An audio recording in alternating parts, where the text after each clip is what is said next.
नमस्कार, आवाज समाचार देख रहे हैं आप और आपके साथ मैं हूं स्मिता रशाल। वक्त हो गया 5 बजे की तमाम अहम और बड़ी खबरों का, जिस पर करेंगे नजर। और उससे पहले नजर इस वक्त की हेडलाइंस।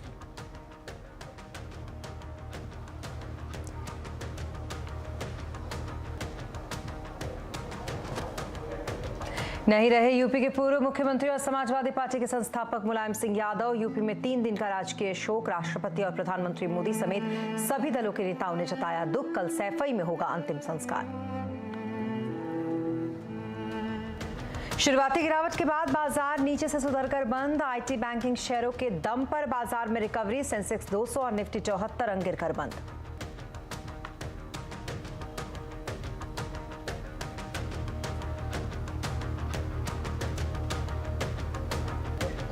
टीसीएस के नतीजे अनुमान से बेहतर। दूसरी तिमाही में कंपनी का सीसी रेवेन्यू और मुनाफा बढ़ा। डॉलर रेवेन्यू अनुमान के मुताबिक।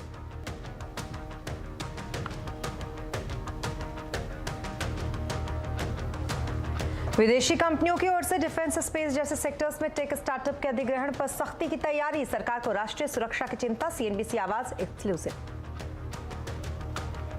चेक बाउंस को अपराध की श्रेणी से बाहर करने की तैयारी। सरकार कर सकती है कानून में बदलाव। डिफॉल्टर पर दूसरी सख्तियों का हो सकता है प्रावधान।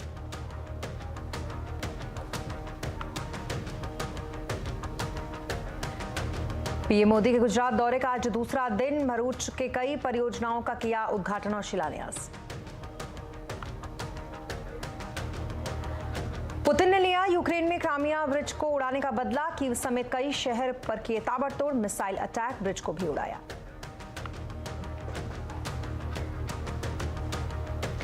और खबरों की शुरुआत करेंगे समाजवादी पार्टी के संस्थापक मुलायम सिंह यादव से, जो नहीं रहे। 82 साल की उम्र में उनका गुरुग्राम के मेदांता में निधन हो गया। आज सुबह 8:16 पर उन्होंने अस्पताल में आखिरी सांस ली। यूपी में 3 दिन का राजकीय शोक घोषित कर दिया गया है। गृह मंत्री अमित शाह ने मेदांता अस्पताल पहुंचकर उनके अंतिम दर्शन किए। पीएम मोदी और राष्ट्रपति द्रौपदी मुर्मू ने भी मुलायम सिंह यादव के निधन पर शोक जताया है। मुलायम सिंह यादव का पार्थिव शरीर सैफई ले जाया जा रहा है। उनका अंतिम संस्कार कल उनके पैतृक गांव में होगा। सीएम योगी भी सैफई जाकर मुलायम सिंह यादव को श्रद्धांजलि देंगे। तो वहीं प्रधानमंत्री मोदी समेत देश भर के दिग्गज नेताओं ने मुलायम सिंह यादव के निधन पर दुख जताया।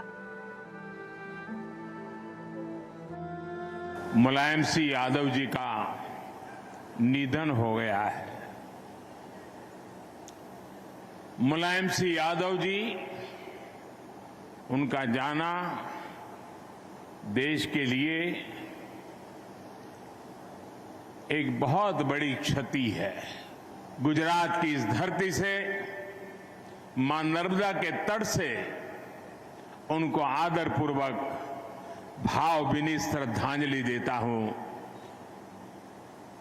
मैं ईश्वर से प्रार्थना करता हूं कि उनके परिवार, उनके समर्थकों को ये दुख सहने की शक्ति दे।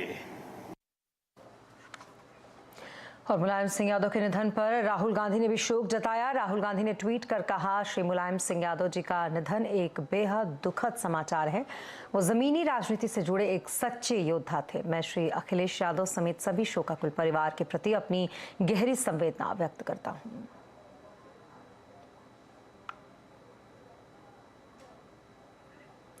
इधर लालू प्रसाद यादव ने मुलायम सिंह यादव के निधन को अपने लिए भी एक बड़ी क्षति बताया है।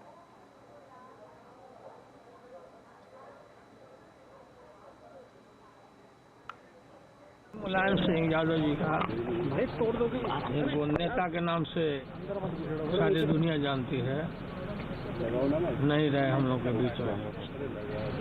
वो देश भर में समाजवादी आंदोलन को काफ़ी आगे बढ़ाया। डॉक्टर राम मनोहर लोहिया, जननायक कर्पूरी ठाकुर जी, लोकनायक जयप्रकाश नारायण जी के विचारों से ओतप्रोत थे। और हमारे तो संबंधी थे, हमारी बेटी वहाँ घर में है। ईश्वर से प्रार्थना है, मैंने अखिलेश जी से बात किया, डिप्टी चीफ मिनिस्टर जाएंगे, हम क्योंकि सिंगापुर जा रहे हैं, तो हम लोग भगवान से प्रार्थना करते हैं कि उनकी आत्मा को शांति दे। और मुलायम सिंह यादव वो एक नाम, वो एक चेहरा, वो एक शख्सियत जिसने जब भारत की राजनीति का सबसे बड़ा अखाड़ा माना जाने वाला उत्तर प्रदेश की सियासत में कदम रखा तो प्रदेश की राजनीति हमेशा के लिए बदल गई।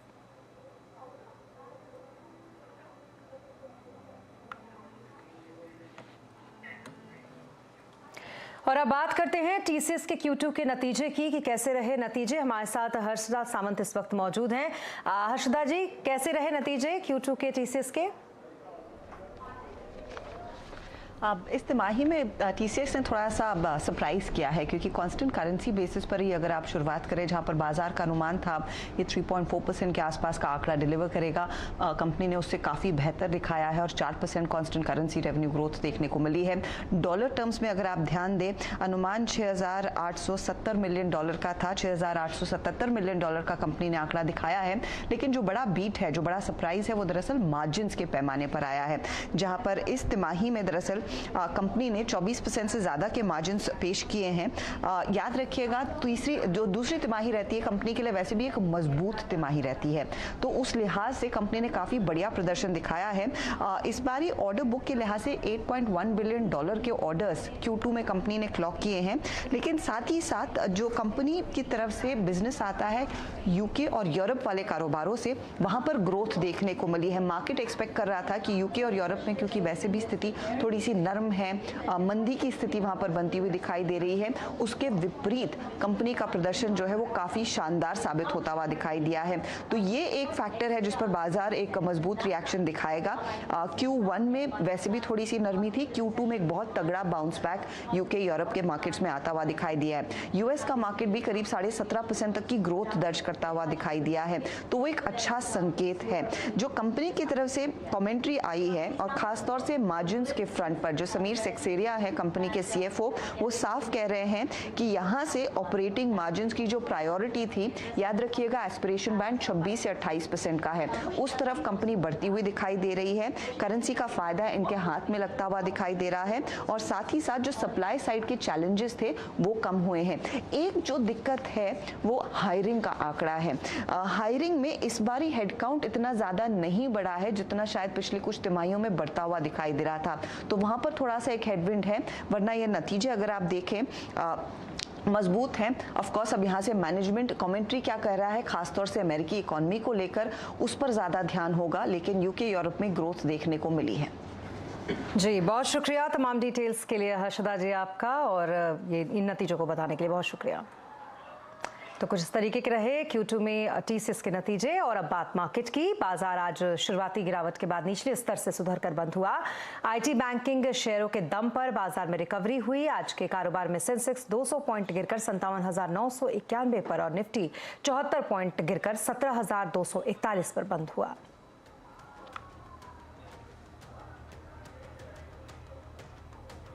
और मोतीलाल ओसवाल फाइनेंस के को फाउंडर रामदेव अग्रवाल के मुताबिक इस समय सरकार का पूरा फोकस आत्मनिर्भर भारत बनाने पर है, इसलिए देश का मैन्युफैक्चरिंग सेक्टर काफी दमदार नजर आ रहा है।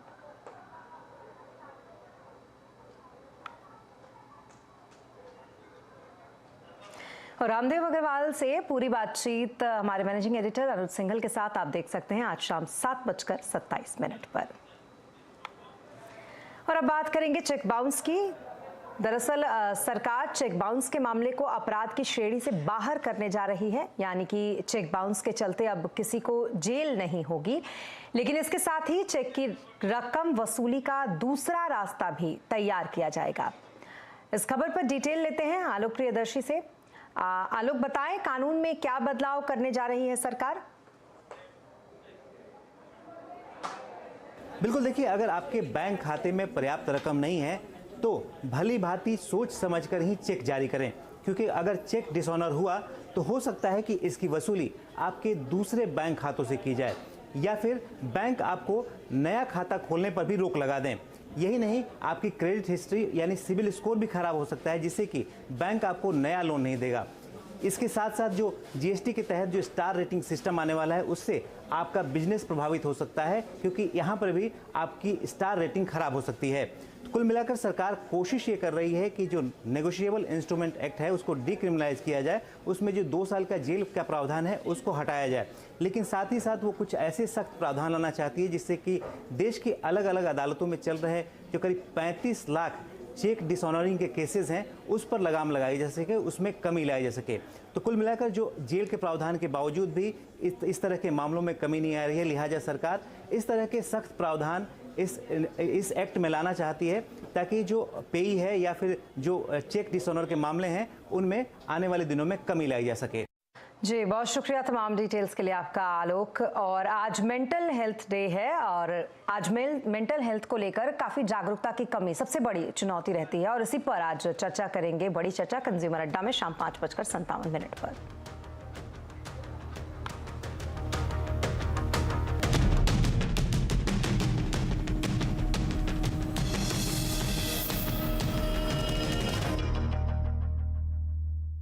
फ्यूचर एक्सप्रेस में आप सभी का स्वागत है। एफएनओ मार्केट का हर एक्शन 2790 से चलकर 3006 के आसपास, अब इसमें 250 अंकों के आसपास का मूव देख चुके हैं। कॉल ऑप्शन ले या पुट ऑप्शन 17550 का जो कॉल है वो 85 to 90 के आसपास खरीदारी कर सकते हैं। फिलहाल निफ्टी पे वेट एंड वॉच करना चाहिए। जानिए किन स्टॉक्स में होगी आपकी जबरदस्त कमाई।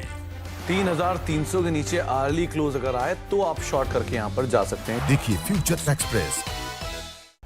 बाजार शुरू होने से पहले कीजिए मुनाफे की तैयारी। जहाँ से कॉल राइटर्स बाहर निकल रहा है वहाँ पे बाय कर दीजिए और जहाँ पे पुट राइटर कन्विक्शन है वहाँ पे डिप पे बाय कीजिएगा। जानिए सेंसेक्स और निफ्टी की कैसी होगी चाल। बहुत बढ़िया मूव्स एंजॉय कर रहा है ये स्टॉक। ब्लैक पैटर्न का ब्रेकआउट, बाय 1210 तक की तैयारी। तो कौन से स्टॉक्स आपको बनाएंगे मालामाल? 590 के ऊपर खरीदेंगे, 580 के स्टॉप लॉस है, 620 के टारगेट के लिए। देखिए मुनाफे की तैयारी। आप देख रहे हैं कमाई का अड्डा। मार्केट के आखिरी 1.5 घंटे का सारा एक्शन। अगर आपने लॉन्ग प्रॉफिट बनाया है तो रह सकते हैं आप। 30, 40, 50 पॉइंट का स्टॉप लॉस लेके चल सकते हैं। क्लोजिंग बेल बजने से पहले कीजिए जबरदस्त कमाई। तेजी वाला ट्रेड 875 का स्टॉप लॉस लगाइए, तेजी कीजिए। इजीली स्टॉक में मोमेंटम आता हुआ दिखाई दे रहा है। जाने माने एक्सपर्ट्स के साथ इस ऑप्शन के स्टॉप लॉस रखे करीब 32 रुपए के आसपास। देखिए कमाई का अड्डा। मार्केट की पल्स पढ़नी हो या सॉल्व करनी हो स्टॉक से जुड़ी आपकी क्वेरीज, उनके पास है मार्केट से जुड़ा हर जवाब। मार्केट का एक ऐसा नाम जिसका नाम ही काफी है, एक ऐसा चेहरा जिस पे 20 सालों से आप करते हैं भरोसा। देखिए हर रोज मार्केट आवर्स मैनेजिंग एडिटर अनुज सिंघल के साथ सिर्फ CNBC आवाज पर। फ्यूचर एक्सप्रेस में आप सभी का स्वागत है। एफएनओ मार्केट का हर एक्शन 2790 से चलकर 3006 के आसपास, अब इसमें 250 अंकों के आसपास का मूव देख चुके हैं। कॉल ऑप्शन ले या पुट ऑप्शन 17550 का जो कॉल है वो 85 to 90 के आसपास खरीदारी कर सकते हैं। फिलहाल निफ्टी पे वेट एंड वॉच करना चाहिए। जानिए किन स्टॉक्स में होगी आपकी जबरदस्त कमाई। 3300 के नीचे अर्ली क्लोज अगर आए तो आप शॉर्ट करके यहाँ पर जा सकते हैं। देखिए फ्यूचर एक्सप्रेस।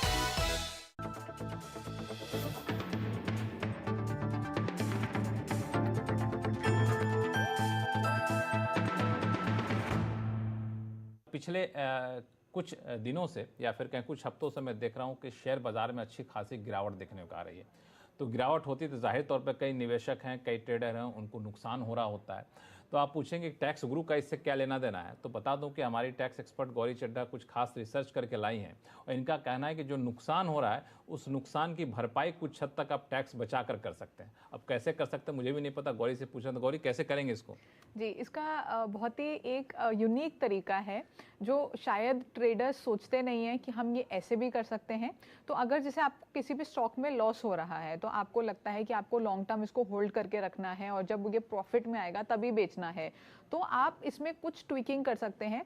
अभी जब आपको लॉस हो रहा है तो लॉस बुक कर लें। जैसे आज एक शेयर 500 रुपये का हो गया है, आपने 600 रुपये में लिया था, तो 100 रुपए का लॉस बुक करके 500 रुपए में उसको बेच के आज ही की डेट में उसको दोबारा खरीद ले तो आपका 100 रुपए का लॉस हो गया बुक। अब इस लॉस को आपका जो प्रॉफिट हुआ है किसी और शेयर में या साल में किसी और शेयर में आपका प्रॉफिट हुआ है तो उस प्रॉफिट से ये माइनस हो जाएगा और आपको सिर्फ बैलेंस पे टैक्स देना है। तो कई बार लॉसेस भी अच्छे होते हैं अगर आप उसको तरीके से बुक करें, समझदारी से बुक करें और उसको आप एडजस्ट कर लें प्रॉफिट के साथ। लेकिन इसमें एक सवाल मेरा ये है कि मान लिया हमने लॉस बुक कर लिया लेकिन प्रॉफिट मेरा हुआ ही नहीं इस साल, तो वो लॉस जो बुक किया उसका कोई फायदा है? बिल्कुल बिल्कुल, तब भी फायदा है क्योंकि इस साल आपको प्रॉफिट नहीं हुआ इसका मतलब ये नहीं है कि आगे के सालों में भी आपको प्रॉफिट नहीं होगा।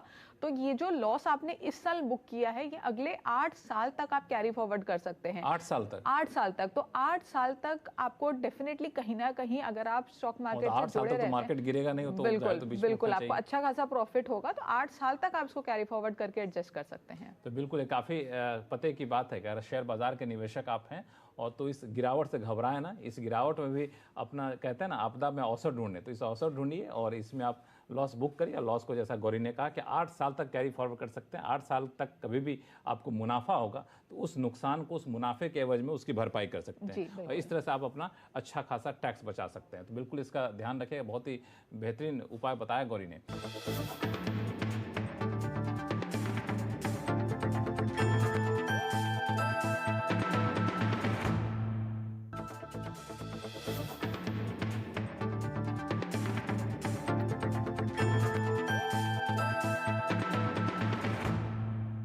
टैक्स एक ऐसी चीज, ना भरे तो टेंशन, भर दे तो टेंशन। अब देखिए ना, जिन लोगों ने रिटर्न फाइल कर दिया है उनको भी अभी भी टेंशन से मुक्ति नहीं मिली है। इन्वेस्टिंग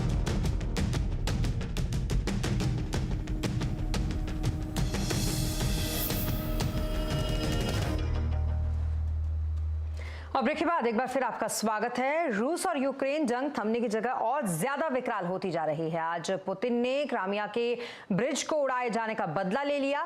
पुतिन ने आज ताबड़तोड़ कई मिसाइल यूक्रेन पर दागे। इसमें कीव समेत कई दूसरे शहरों में तबाही मची है। मीडिया रिपोर्ट्स के हिसाब से 75 से ज्यादा मिसाइलें दागे गए हैं। अभी आधिकारिक तौर पर पता नहीं चल पाया है कि कितने लोग इसमें मारे गए हैं। यूक्रेन के राष्ट्रपति जेलेंस्की ने हमले की पुष्टि की है। इस अटैक के बाद यूक्रेन की कई इमारतों से काले धुएं के गुब्बारे निकलते देखे गए। और अब बात प्रधानमंत्री नरेंद्र मोदी की, जो 3 दिनों के गुजरात दौरे पर हैं। चुनावी साल में प्रधानमंत्री बार बार न सिर्फ गुजरात के दौरे कर रहे हैं बल्कि हजारों करोड़ की योजनाओं की सौगात भी इस राज्य को दे रहे हैं। ताजा दौरे की डिटेल लेते हैं केतन जोशी से। केतन, बताएं क्या कार्यक्रम है मोदी जी के गुजरात में? देखिए, प्रधानमंत्री नरेंद्र मोदी ने आज अपने गुजरात दौरे के दूसरे दिन आणंद और भरूच के अंदर पब्लिक मीटिंग की और विविध लोकार्पण भी किए। खासकर गुजरात के उनके 3 दिन के दौरे में 14,500 करोड़ के अलग अलग विकास के कार्यों का लोकार्पण और शिलान्यास करेंगे।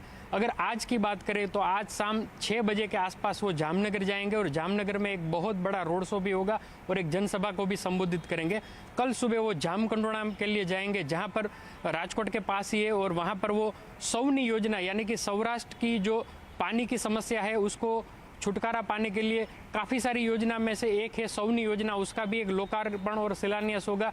तो सौराष्ट्र में खासकर जो अभी तक बीजेपी का दबदबा रहा है और इस 3 दिन के दौरे में खास बात ये रही कि प्रधानमंत्री नरेंद्र मोदी अपने आप को गुजरात के साथ जोड़ रहे हैं। कल उन्होंने भरूच में भी कहा, भरूच का जो एक गांव है छोटा सा मोढेरा, उनको जो सौर ऊर्जा के रूप में राष्ट्र को समर्पित किया, वहां पर उन्होंने कहा था कि मेरे काम को देखकर गुजरात की जनता है वो मुझे चाहती है, न कि मेरी जाति को देखकर। तो चुनावी ब्यूगल बज चुका है और प्रधानमंत्री खुद बीजेपी के चेहरे बनकर सामने आ रहे हैं। कल वो अहमदाबाद में भी कुछ कार्यों का लोकार्पण करने वाले हैं और बाद में शाम को वो उज्जैन चले जाएंगे। तो हम कह सकते हैं कि भारतीय जनता पार्टी की ओर से प्रधानमंत्री है वो गुजरात विधानसभा के चुनावी जो आने वाले चुनाव है उसका चेहरा रहेंगे और अभी से उनकी जोरों से तैयारियां चल रही है। और पिछले 15 दिन में ये उनका दूसरा दौरा होगा जो लगातार 6 दिन वो गुजरात में रहे और आने वाले 1 सप्ताह में वापस वो गुजरात आए, ऐसी पूरी संभावना है। जी बहुत शुक्रिया तमाम डिटेल्स के लिए आपका केतन।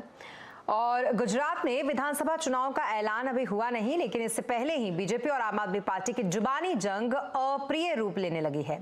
आम आदमी पार्टी के गुजरात अध्यक्ष गोपाल इटालिया पर पीएम मोदी के लिए अपशब्द का प्रयोग करने के आरोप लगे हैं। बीजेपी ने एक वीडियो जारी किया है जिसमें गोपाल इटालिया पीएम मोदी को अपशब्द कहते नजर आ रहे हैं। इसके बाद बीजेपी न सिर्फ गोपाल इटालिया बल्कि केजरीवाल पर भी हमलावर हो गई है। बीजेपी का कहना है कि गोपाल इटालिया केजरीवाल के स्तर तक गिर गए हैं। बीजेपी ने पीएम मोदी के अपमान को हर गुजराती का अपमान बताया।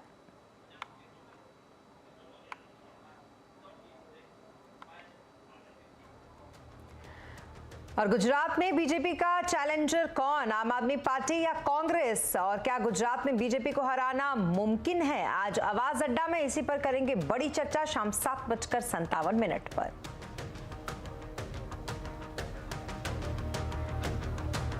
विदेशी कंपनियों की ओर से डिफेंस, स्पेस जैसे सेक्टर्स में टेक स्टार्टअप के अधिग्रहण पर आने वाले दिनों में सख्ती की तैयारी है। सीएनबीसी आवाज को मिली एक्सक्लूसिव जानकारी के मुताबिक सरकार राष्ट्रीय सुरक्षा के लिहाज से ऐसा करने पर विचार कर रही है। पूरी खबर जानने के लिए चलते हैं लक्ष्मण रॉय जी के पास। लक्ष्मण जी, सरकार किन किन तरीकों से अधिग्रहण की तैयारी कर रही है? दरअसल दो तरह की जो कंपनियां हैं उनकी विदेशी कंपनियों की तरफ से अधिग्रहण पर सख्ती की तैयारी है। एक वो जो टेक स्टार्टअप हैं और संवेदनशील सेक्टर में या फिर कहें स्ट्रेटेजिक सेक्टर में काम करते हैं, जैसे डिफेंस सेक्टर हो, स्पेस सेक्टर हो। तो इस सेक्टर में जो टेक स्टार्टअप हैं उसकी अगर विदेशी कंपनियां अधिग्रहण करती हैं तो उस पर सरकार की सख्त नज़र है और उसके नियमों को सख्त करने की तैयारी भी है। दूसरी वो छोटी कंपनियां जो टेक कंपनियां हैं, वो जरूरी नहीं कि संवेदनशील सेक्टर में काम कर रही हो, लेकिन उनका भी अगर अधिग्रहण कोई विदेशी कंपनी कर रही है तो उस पर भी सरकार की पैनी नजर है। और इसके पीछे दरअसल असली वजह है राष्ट्रीय सुरक्षा। राष्ट्रीय सुरक्षा के लिहाज से सरकार ये देखना चाहती है कि इन कंपनियों का जो अधिग्रहण किया जा रहा है, अधिग्रहण करने वाली कंपनी कौन सी है, इसका पैसा कहां से आ रहा है, कहीं ऐसे देश से तो नहीं आ रहा है जो थोड़े से राष्ट्रीय सुरक्षा के हिसाब से संवेदनशील है। उन सब की अभी समीक्षा की जा रही है। समीक्षा इस बात की भी की जा रही है कि इन कंपनियों के आखिर अधिग्रहण की जरूरत क्यों पड़ी, अधिग्रहण किन हालात में किया गया और किन चुनौती से ये कंपनियां जूझ रही हैं। और इसकी समीक्षा के बाद सरकार ये तय करेगी कि इनकी विदेशी कंपनियों की तरफ से होने वाले अधिग्रहण पर किस तरह की सख्ती की जाए। पूरी तरह से पाबंदी लगाए जाने की संभावना नहीं है, लेकिन सरकार इस तरीके से नियम में थोड़े से सख्त बदलाव कर सकती है ताकि संवेदनशील सेक्टर में जहां पे थोड़े से मामला संवेदनशील होता है वहां से पैसा ना आए या फिर वहां की कंपनियां यहां पे निवेश ना करें, यहां पे अधिग्रहण ना करें। यही वजह है कि करीब 3 हफ्ते पहले संबंधित मंत्रालय, जिसमें गृह मंत्रालय, वित्त मंत्रालय और उद्योग मंत्रालय और नीति आयोग के बीच बैठक भी हो चुकी है और इसकी रणनीति तैयार करने के लिए। जी, बहुत शुक्रिया तमाम डिटेल्स के लिए लक्ष्मण जी आपका। तो अधिग्रहण पर सख्ती की तैयारी में फिलहाल सरकार। और अब बात बारिश की। देश के कई राज्यों में भारी बारिश के चलते हाई अलर्ट है। मध्य प्रदेश, राजस्थान, उत्तर प्रदेश, उत्तराखंड में मौसम विभाग ने येलो अलर्ट जारी किया है। राज्यों में भारी बारिश से फिर जनजीवन अस्त व्यस्त है। पिछले 4 दिन से हो रही बरसात ने नदी नाले उफान पर ला दिए हैं। बच्चों के स्कूल बंद हैं। मौसम विभाग ने अगले 1 हफ्ते तक भारी बारिश, बिजली गिरने की आशंका जताई है। और इसी के साथ इस बुलेटिन में फिलहाल इतना ही, लेकिन खबरों पर लगातार अपडेट के लिए आप बने रहे सीएनबीसी आवाज के साथ। नमस्कार।